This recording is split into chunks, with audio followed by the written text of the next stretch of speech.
So this is a wonderful source of information, journalist Bettina Gordon. We originally met with fertility work because she had a child in her 40s and then figured out what that means in our culture and wrote a phenomenal book on it and has inspired many women trying to get pregnant in their 40s. And the natural course that took of looking at all the research on fertility in your 40s took her to this new path of reversing biological age. And she had her own health experience that she'll tell us about that really, I love that you've done the deep dive in this, because we find that working with fertility patients, it's literally the same thing. We are trying to do therapies and lifestyle interventions that are anti-aging for their ovaries. And we now know you can reverse this in your ovaries, which is just groundbreaking in and of itself, right? Because when I was in medical school, it was, those eggs are there, they're just aging and they're getting damaged over time. And the longer you wait, the worse it is. And that's that. And you can't do anything about it, right? Not true. And so now we get to think about the last 20 years of our lives and how we can change things now to make them more enjoyable and incredible. Yes. So tell us about how you got into this. I just love talking about women and our progression into, older and more mature women and longevity and everything, because I am so fascinated with this conversation, because there's this narrative out there that when it comes to fertility, for example, oh yes, and thank you very much. I had my child at the age of 44, and I'm actually third generation in my family of women who have the children in the 40s.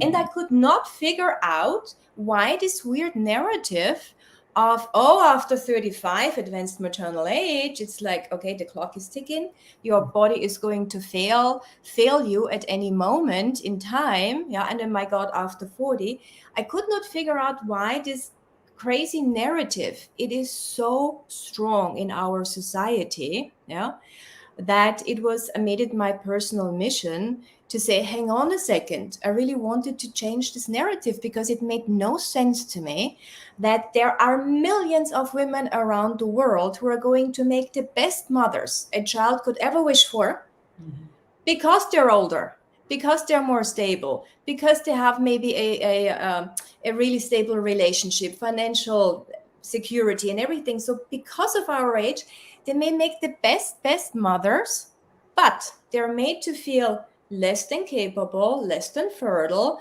and guilty for having waited so long only because of a number. And I'm like, this can't be, because that number, everybody's lumped in together, and whatever the number is, it's usually in your 40s, whatever the number is, all women, this is the only common denominator here.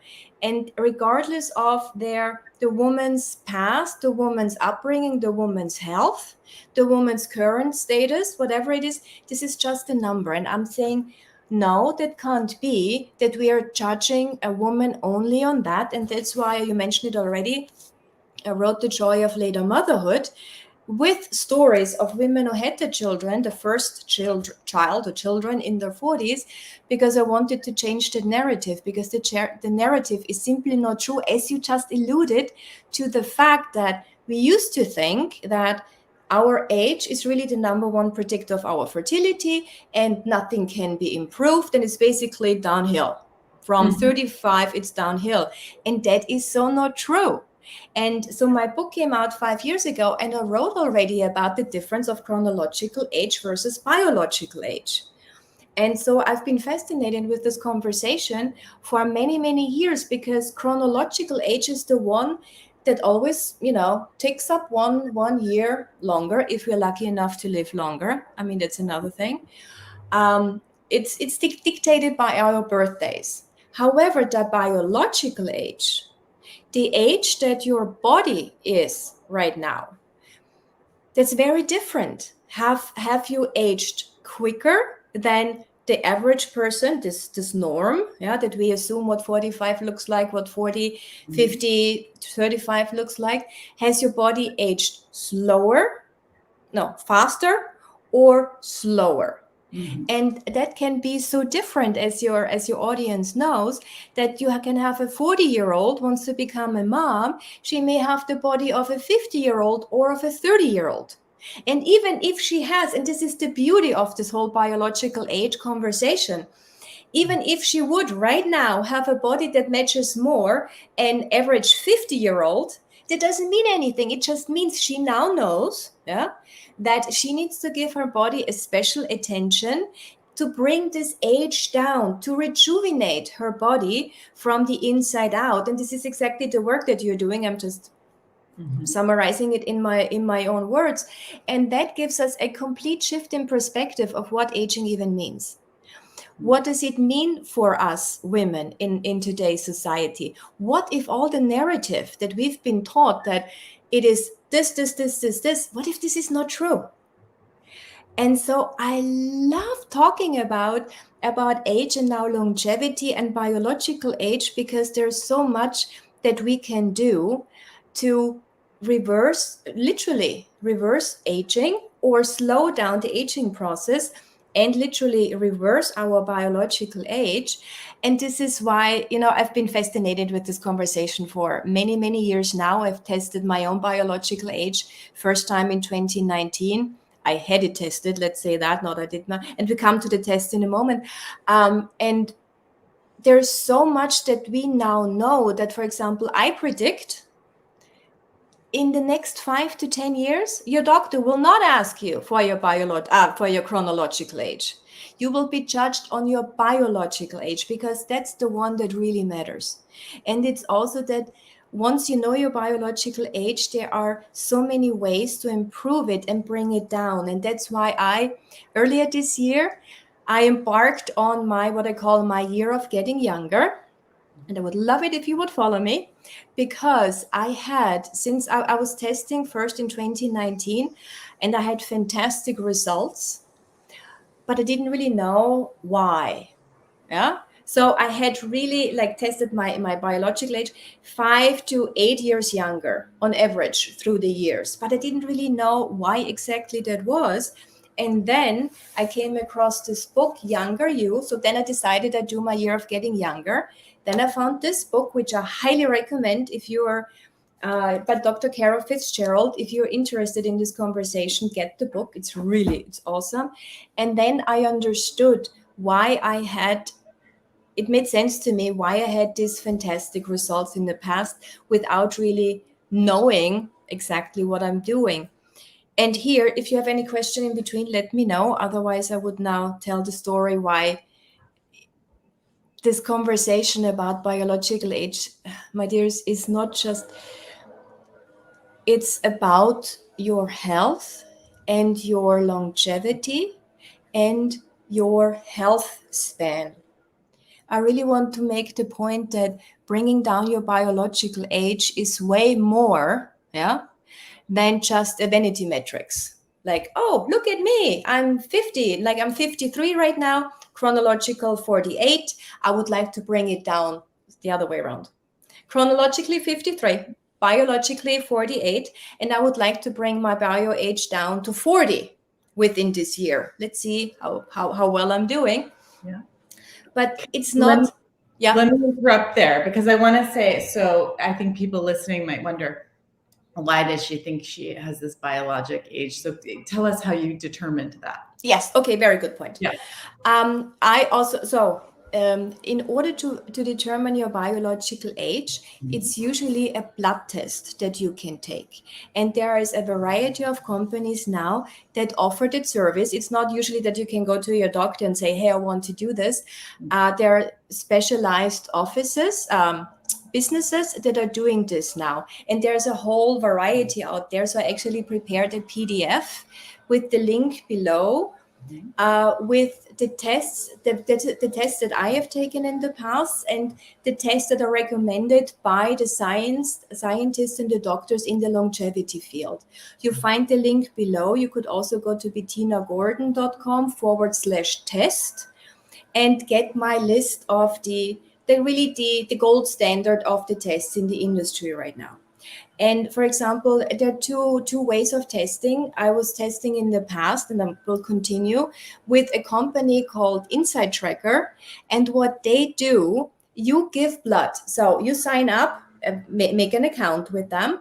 And then I wanted to have like a big health panel. They call it the ultimate plan, and they call it the inner age. Yeah, you sign up, they send you a lab slip with which you go to a lab in your neighborhood, yeah, give blood, and then you get back on your app. I don't have my phone in front of me right now, but on your app you get back the test results with 43 or 48 biomarkers and your chronological age versus your biological age. You see how old your body is, and their analysis with Inside Tracker is based on the blood and the biomarkers. Like they do a big blood panel, they do LDL, everything, I can talk about the labs a little bit, being a physician. So Yes. some of these labs that they will, and this is just one of the companies. I mean, it feels like every day there's a new one. I even have a hormone panel we run with our fertility patients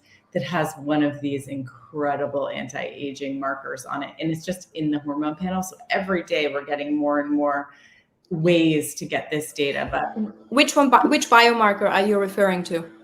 To OH. Mm-hmm. So, which is a different topic. We're going to do a different one. So it's some of the labs we're talking about are going to be your regular doctor has them. And some of the labs are like different ones because we look at different things. So sometimes, just looking at your blood sugar, we did a talk on that. Looking at your cholesterol, we did a talk on that. Looking at your inflammation markers, we did a talk on that. And some of them are very specific genetic markers. Those were the first tests that came out, were like the telomere testing and all of that. That was like the original thing that we thought about was the answer to all of this. Like, how long are your telomeres? There was like, yes, I did that too in 2019. Yeah. Like 15 years ago, because we were all convinced like this is the only test we have. But it's like your basic labs can give you a lot of information. It's just the person reading it isn't looking.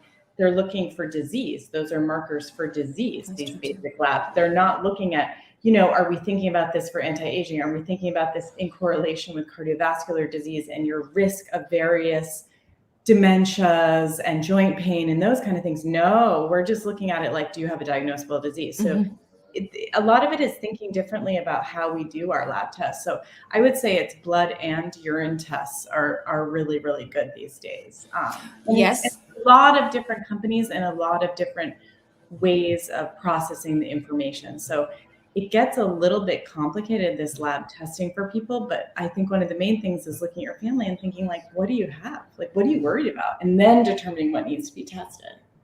Right. Absolutely. Absolutely. So it's the biomarkers, and I just wanted to, because it's right in front of me, I'm going to do the test today because I'm going to participate in the Younger You program that starts tomorrow. So I'm testing now before. Like, this is a company I'm not affiliated with, I'm just showing this because I'm going to do it today. That is a finger prick. You don't even give it, and it's a finger prick. And what they do is the DNA methylation is their focus, and then they determine your biological age. So there are many different ways. Yeah, sorry. I want to hear about yours. Like, how did you come up with this number? Like, what markers did you look at to come up with that number? You mean my biological age? Yeah, right now, you're like you're 5 years younger than you are. Yeah, or whatever. That now is based on my results with Inside Trackers. The biomarkers with Inside Trackers. Like cholesterol and that kind of stuff, like all of it. But it's like lab. It's the HSCRP, the high sensitive C-reactive protein. There are so many. They're like, they analyze 48 biomarkers, and out of that, I think they take 14 or so to look at specific at your biological age. But the list is long. I don't know it by heart. But I want to just say, because I think you're such a good example, because you're spunky. I've talked with you a number of times over the years here. I just think it's good to point out, like, of course you're younger than your chronological age because you're active and you're intellectually curious and you have all these qualities that we look for in these people who get to be old and are like really sharp and living good lives. You're not your typical person. So I just want to say, this is what we're talking about on this show. This is what we're trying to get to, is like, what is it about Bettina that makes her at least 5 years younger? And it'll be interesting to see what these markers say. But what do you think it is? Because I feel like I would, of course, say, of course, you're younger than you are, right? Yes, and I'm glad you make this point. And that would most likely our viewers here would not suspect that. But 5 years ago, pretty much now, 5 years ago, I was diagnosed with breast cancer. And I'm really glad you bring this up, because it's not that, oh yeah, of course Bettina would test younger. No, no, no, no. Bettina had cancer, and cancer is like not a, this is not, you got the sniffles. So, I must say, really, I had a good lifestyle already, because look, already in the Joy of Later Motherhood that came out May 1st, 2018, I wrote about healthy lifestyle. Get rid of the plastics, the endocrine disruptors. Don't use any perfume anymore, all the chemicals, and so on. And still, here is still it got to me. Yeah. And I was thinking, oh, and I didn't see this coming. I swear to you, I went back after a biopsy, and I had no fear or anything, because I don't have cancer. It was not in my radar. And then I go and just get my test results weeks later. Yeah. And the young doctor comes in, and she says to me, no, I say to her, I said, everything is good. Otherwise you would have called me, right? And she, no, you have invasive breast cancer.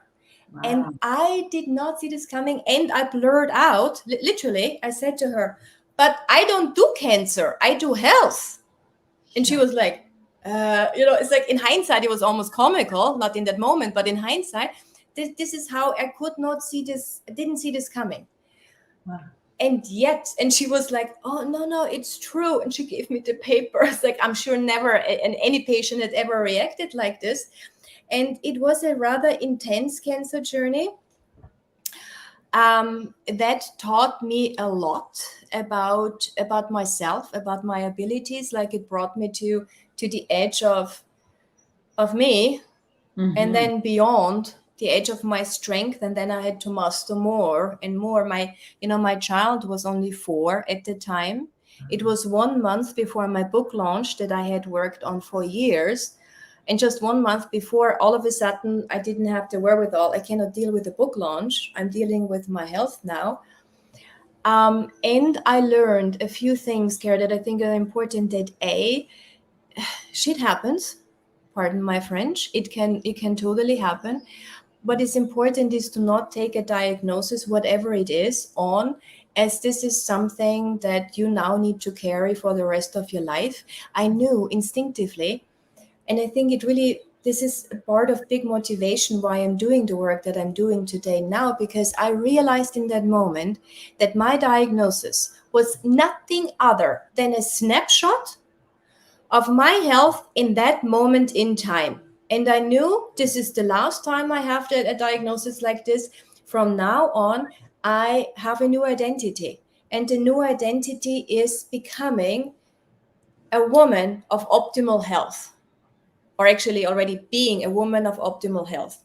I knew I have to have a radical shift here. Yeah. I'm not a cancer survivor, patient, whatever. I needed to shift dramatically to over here. And my best results. And so I took radical responsibility for my health. And I had a good lifestyle before, but I realized my body needs more than that, much more than that. So I needed to up the ante with everything that I was doing.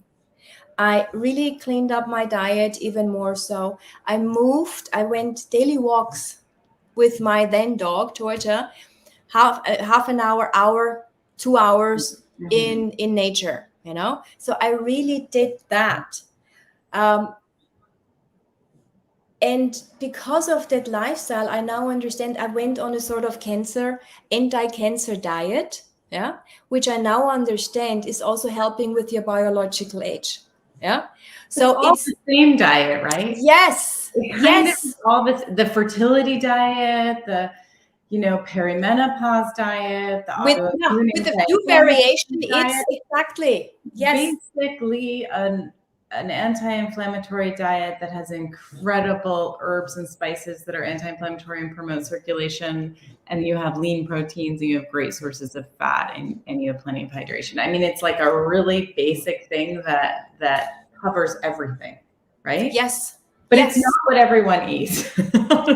Yes. But can I just say, because I love that you shared that story, because your attitude was absolutely part of the success here. So I love to pull to the mindset, because I just think so much is mindset, right? Like, you approach this like a professional athlete, like, wait, what's this diagnosis? That's not my diagnosis. That's not my identity. I'm going to beat this thing and get even better. And that's such an awesome attitude. I love it. And I just want to point it out, because like, thank you. Inspiration there, right? Thank you. Mindset in this whole world, if you think about aging, mindset, in my opinion, is key. Also with fertility, with everything, because we need to step out of the current narrative that tells us X, Y, Z, and stand over here and say, hang on a second. No, it ain't like this. Watch me. Watch me change this. And go to a very, very different place. And I'm telling my cancer story also because this is also important, that my biological age is not a vanity metrics. By bringing down my biological age, I am significantly reducing my risk of ever having cancer again, and of ever having Alzheimer, diabetes, whatever it is, you name it, the big diseases that are related to our body aging. I don't want to have this. The next 50 years, I'm disease-free. But I know I have to do something for that. It's not going to just, only because I'm thinking it, I have to do something about it. But the mindset is key, because I also learned that every single cell, and this is not me, I'm a journalist, I'm not a doctor.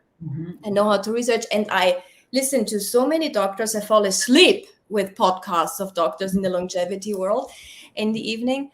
The more, like, our cells are listening to our thoughts. And what we are thinking literally sets into motion a cascade of hormones, a biochemical process that either helps our bodies or doesn't. There's really there's no gray zone in between.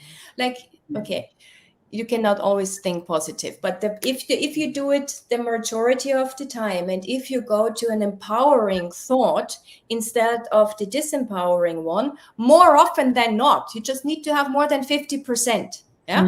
You are on the right way. And this is the placebo effect. This is what we've actually found. I mean, this is actually a real thing. If you look at any drug research and you look at, like, okay, somebody had the placebo and got all the effects of the medicated treatment. How did they do that? Like, every single drug trial is going to show that in the paper on it, every single one. And so it's this incredible thing. We used to look down on that, like, oh, it's the placebo effect. But wait a minute. This person got all the effects of the drug without any of the side effects whatsoever. What is that about? It's that they believed that they were getting a drug. They believed something was going to help them. So what is that about? That's the mind. It's incredible. You can change your cells. It's like unbelievable. Yes. But I would also say it's not just the belief, it's the effect of the belief. It's that, that the hormones that are then cascading through your bodies. It's like, exactly. Our what we do with our mind is not just that we think it, it's the effect that our thoughts have biochemistry wise in our bodies. I love it. It's really empowering for people to hear that, though. You're not stuck in it. With the breast cancer, is it like 1 in 8 women get breast cancer now? Is that it is the number is staggering. I really believe it's living in the 21st century. It's the toxins that we are exposed to on a daily basis. It is not. We have to, like, all of us. And for me, I found this, like, okay, if I focus on my biological age, I am taking care of so many other things. All of it. Exactly. And you won't get diabetes. You won't, you're going to be really functional. All your joints are move smoothly. It's exactly what we want. We want the sharp mind that still works. Yes, yes. I want to be driving myself. Yes, two points. I also wanted to make, because I got I did all the tests because I was so interested in. I did genetic testing. I have so many gene variations. It's comical. It's funny, yeah. That when you look at them, I am super prone to obesity Me and too. diabetes too. Yeah, Me too. I And have I've them never been obese. show I'm up like, left and right. Yeah, it's like I have it's every obesity gene. I'm like, I've never struggled yes, with this. This is so yes, weird because yes. my lifestyle doesn't turn them on. Like, I just think Exactly. it's And the thing is, it is very important that when we have a genetic testing and it comes back like this, to not, you can look at it thinking, oh, now I'm prone to get it. But for us, yeah, it was like I looked at it, I laughed, and then I thought like, oh, now I understand why it's so hard for me to lose weight. But for me, it was just a sign and information to know that, oh, okay, my body needs a higher standard. My body needs more and it needs a higher standard. That's it. That's what it says to me. Yeah, So it's your choices, right? Your choices, your genes are kind of in a different substrate, by your choices. If we made different choices, we'd probably be obese and struggling. But we already naturally had those choices before the test. It's very interesting, isn't that? You have to pair it with what's going on, like the end result, like a urine or a blood test, and your tendencies. Otherwise, you've missed the boat. Yes, yeah. And I just know this is where my attention needs to go, and I just need a higher standard. That's it. My body, I cannot bitch and moan about, or for others it's too easy to lose weight, or for others it's too easy. Yeah, that may be, but this is not me. My body needs a higher standard. That's what it is. And I just wanted to also quickly make this point, because I know the time is flying like out the window already. When we use our mindset to think about aging, we have this vision, like, I want to be at least 100 something years old. I had my child at 44. If he takes as long as I did to become a parent, I'll be 88 when I become a grandmother. Yeah. And I want to be as fit, as healthy as I essentially am today. Yeah. Because I want to change my grandparents' diaper, not my own. Mm-hmm. So I have big motivation here too. So I want to live longer. But what I don't want is that decrepitude, is that this aging. Yeah. And I heard multiple doctors now in the field of longevity say that what we are seeing in our society, or maybe also the last 2-3 generations back, maybe 2 generations, what we are seeing, this decline, yeah, starting 50s, 60s, 70s, 80s, and then that this is not normal aging, this is accelerated aging. Our bodies are capable of so much more, yeah, than this gradual decline, yeah. So what we're seeing and the picture that we're having is actually the wrong thing. This is not what aging looks like. If you go to the blue zones, this is not what 100-year-old looks like, yeah, that lives in the blue zones. This is what we see in our society. And I find this extremely scary, Kara, that we now, the last 20% on average, yeah, the last 20% of a person's life, that is, according to right now, the age expectancy or the life expectancy is the last 16 years of life. Our health goes down like this, and it's decrepitude. I do not want this. Yeah. And I hope nobody here wants to experience this. So this is also what I find extremely motivating. What if this is what we are seeing around us is not, it may be a reality right now, but it's not the potential. The potential is so much more than that. The potential is there to, like, really, in 40 years from now, maybe even 50 years from now, will my face look different? Yes. Yeah. But other than that, I know I need to take responsibility for my health now and move more. Yeah, the older we get, the more we need to move. It's the sedentary lifestyle that does us in. But with a good lifestyle and everything that I'm learning with books like Younger You and, all the research that I'm doing and putting it into use, I can have that. And I find this extremely exciting. It is. It's a good thing because every little health win you have can prevent something horrible for you later on. Every little thing you do in your day might really prevent something. So Bettina, where are we following you? I know it's going to be below the video, but just saying it might be. Yes, please. So my year of getting younger, if you go to bettinagordon.com and again /test, and you also get the list of tests. Then I want to do my YouTube channel. If you look for Get Younger with Bettina Gordon, you come to my YouTube channel. I'm going to, thank you very much. Thank you, Evelyn. I'm going to do now more videos again, because the last few months were more about research and getting ready behind the scene. And now I'm ready to really get out there. And for example, in the next couple of months, I'm going to follow the Younger You protocol, test once before, test after. And this is only lifestyle and dietary changes. Like I want to see, I want to push the boundaries. I want to see how young I can get and healthy I can get, and, you know, be disease free for the next, 50 years to come. And I think our audience here may find this as exciting as you and I, because this gives us, like, we are women, we have big things to do. We can. That's the thing. We have the knowledge, we have the ability to make these changes in our lives. We're really fortunate that all of this is available to us, unlike my grandparents, for instance. So thank you so much, Bettina, for talking to us about rethinking aging and this awesome quest you're on. And we will be watching and talking to you soon. Yes, please follow me on my year of getting younger, and let's do this together. That's what I would love to. Bye-bye. Thank you for having me. Bye.